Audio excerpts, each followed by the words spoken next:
রাজহাঁস ভুনা। হাঁস ভুনারও কিন্তু কিছু টেকনিক রয়েছে। একটি পাত্রে তেল গরম করে পরিমাণ মতো পেঁয়াজ কুচি দিয়ে তারপরে তেজপাতা, এলাচ, দারচিনি দিয়ে খুব ভালোভাবে মিশিয়ে নিতে হবে।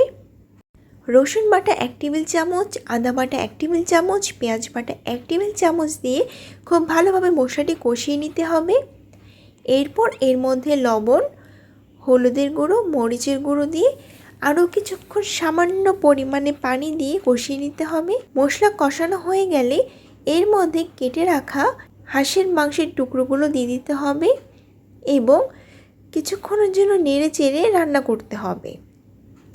মাংস কষানো হয়ে গেলে এরপরে আলুর টুকরোগুলো দিয়ে পর্যাপ্ত পরিমাণে গরম পানি দিয়ে ঢেকে রাখতে হবে।